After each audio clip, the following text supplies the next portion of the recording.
Welcome back. I did mention that we'll be having two very important guests getting on board to talk about the second global consultation on migrant health. And we have with us Dr. Susie Perera, the Consultant Community Physician, Director Organization Development, Ministry of Health, and the Director General Planning. And also joining us is Mr. Giuseppe Crocetti, the IOM Chief of Mission of Sri Lanka and the Maldives. Very good morning to you. Right. To start things off with the discussion, just tell us a little bit of who is a migrant. Well, a migrant is a person who willfully or maybe even not willingly move from a place to a place. It could be within the country or it could be outside the country, but usually from his usual place of residence, he or she would move, and this could be for a long time, a short time. So it could be with a proper valid travel document or not. So there are different ways that we could describe a migrant. So it can be internally within the country itself, or it can be overseas. Yes, yeah. And well, at any given point of time, globally, I think there may be, we could say about 1 billion migrants. It's like as if it's like one whole large continent. Yeah. And talking of migration health, what does that define into? Migrant health, there are, like, we could broadly say two aspects, like the person's health as well as for a country. Right? So it could be the challenges and the health care that we need to give to the person or the people who are on the move or who have moved to a place, but also it's about the challenges that a country would face due to movements of people. How would you put it up in an example? Well, it's, say like for Sri Lanka, it's very important that we have eliminated malaria. And right now we are watchful of the fact that malaria can be reintroduced due to migration, people coming in from endemic areas. Okay. But at the same time, that's like a public health coin to it. But caring for people who are here for a long time, maybe for economic development in our country, we do have a obligation, a responsibility to take care of their health. Right. Mr. Crocetti, we would like to find out the international perspective of the migration health. As Dr. Perera mentioned, it is estimated that about 1 billion migrants around the globe. That basically means 1 in 7 people are on the move, out of which 240 million are international migrants and about 760 million are internal migrants. So now more than ever before, it becomes absolutely important that aspects to do with the health and human mobility are taken into account. From a global health security perspective, perhaps the most prominent example comes from the Ebola experience. The Ebola outbreak in West Africa is a testimony to the fact that human mobility is indeed an important vector for the spread of diseases. And at the same time, it's absolutely important to have adequate health monitoring systems that are migrant sensitive and migrant competent in order to have effective disease control measures in place. From a sustainable development point of view, it is widely acknowledged that migration can bring prosperity, and this is very much owing to the migrants' intellectual, financial and socio-economic contribution to both the countries of origin and countries of destination. But at the same time, those migrants who are in the most vulnerable position often lack adequate access to health systems, and without that, migrants can then pose a threat to the public health in both receiving and countries of destination. So You said that we can detect the diseases during such periods. In Sri Lankan context, what have we taken? What measures have we taken to do that? Well, there are different stages at which we would detect diseases. One is pre-departure, the health assessments done at pre-departure. It's really safeguarding the public health of the destination countries. But also we have quarantine health services where at ports of entry we could, in international spread of diseases, in situations like that, we could have from time to time certain checks which are done at the airport. But usually we do not do routine checks at airports, that's not done.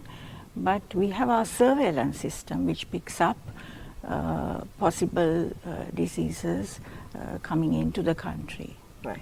Yeah. And so what's the responsibility with the World Health Organization coinciding with the event and your collaboration here? Well, in 2008, there was a resolution passed at the World Health Assembly, and that was to develop migrant-sensitive health systems in all the member states. So that was it's like a global, almost international policy which countries were supposed to look at. And so 2008 and then 2010 we had a global consultation, the first global consultation on migrant health, which sort of made more awareness and created a technical dialogue. But it has been a long time since then, and now we feel that we need to reset this agenda, and that is why WHO and IOM has come together, and on invitation of our president, we are hosting in Sri Lanka the second global consultation, because it's been a long time, and we feel that the global community, countries, need to take this forward. Yeah. So, Mr. Crocetti, like say, obviously things that we normally hear and come across is when people migrate or travel towards third world countries or developing countries, there are a lot of inbound sicknesses that those countries process. So what is the steps like you would take to, like say, prevent them interacting with these type of things? Well, certainly international mobility is an important factor and is inevitable in the context of a globalized world, yet unbalanced world. We often see people, as you suggested, traveling to less developed countries, particularly countries where there are epidemics and the risk of these migrant contracting disease and importing them back into their country of origin is high. Not many years ago, we have seen cases of malaria being brought back to the country at a stage where Sri Lanka was about to eradicate malaria, and migrants were coming back from West African countries. And it was very important to recognize, detect the problem, and do something about it. And IOM assisted the Ministry of Health in implementing a program at the airport for the introduction of rapid diagnostic tests for the detection of malaria that proved to be very effective. So it's very important to always be alert and continue to have a migrant-sensitive health surveillance systems in place. And what are the challenges that you face now? Although it's a huge process, sometimes some people won't be very happy with the system, but then you have to detect it as well. What are the challenges that you've faced? From the global perspective, what IOM sees more and more is the spread of anti-migrant sentiments around the world. And this is largely driven by anti-migrant narrative, anti-migrant rhetoric. So what can we do about this? It's very important that the agenda of migrant health continue to move forward in a way that any future political commitments take that into account, starting from this very week's global consultation. Right. And speaking about tomorrow's conference and details regarding it, what are the most subjective topics that we'll be discussing? Yeah, we actually it's structured in two ways. One is the technical part of it, and we also bring a political high-level dimension where we are going to come up with a Colombo statement. So the technical part is looking at how countries would be given better guidance for developing their policies, monitoring frameworks, and also a research agenda, because a lot of countries may not have really identified the different aspects of migration. For Sri Lanka, we did that. Before we developed our policy, we had a very clear research agenda.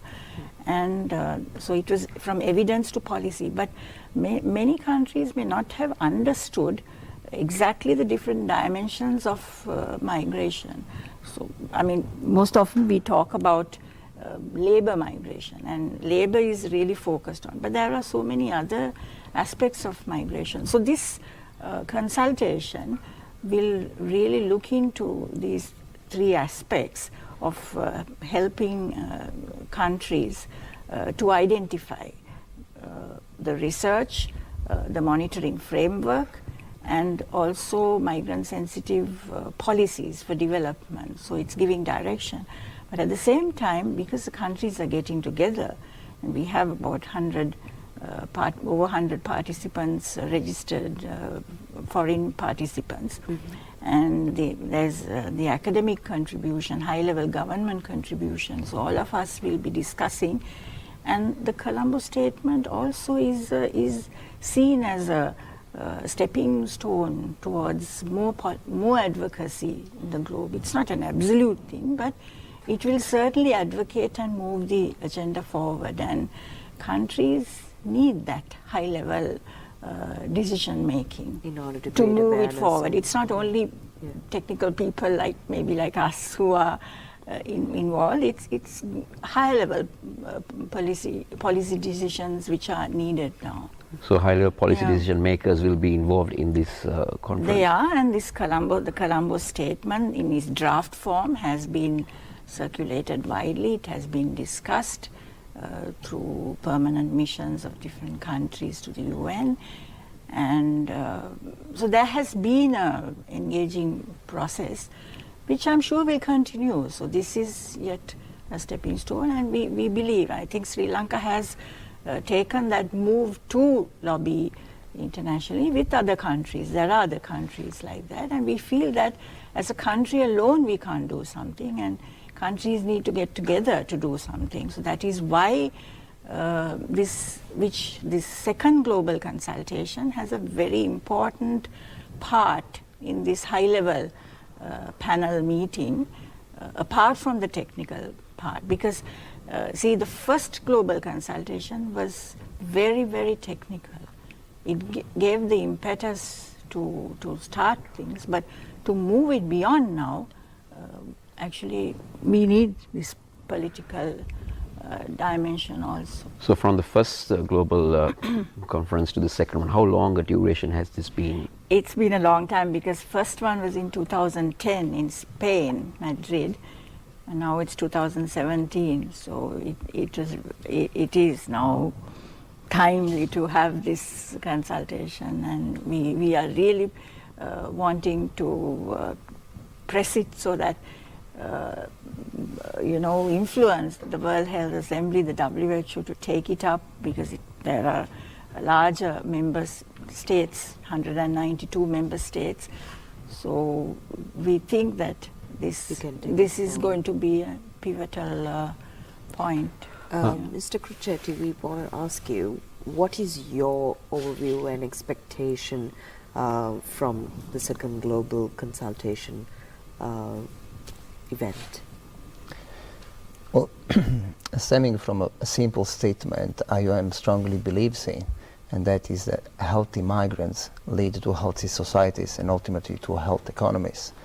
As Dr. Perera said, it's very important that this global consultation find new ways and practical means to achieve a consensus on how to strike a delicate balance between reconciling a large-scale displacement around the globe and also economic-driven disparity in the migration process.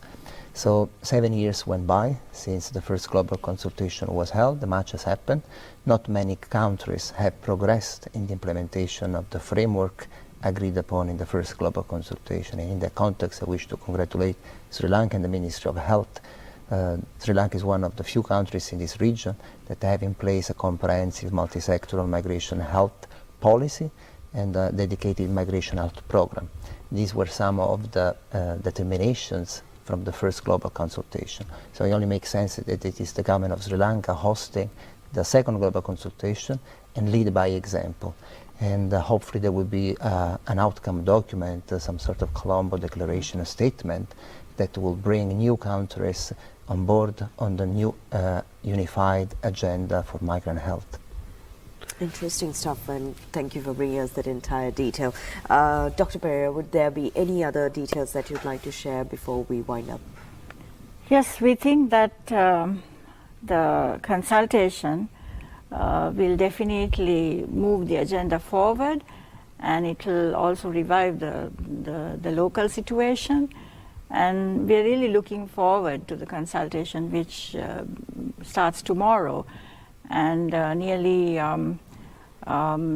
actually 40 government high-level participants. Others are from academia, from IOM and WHO, so 101, I think, from today's count have registered.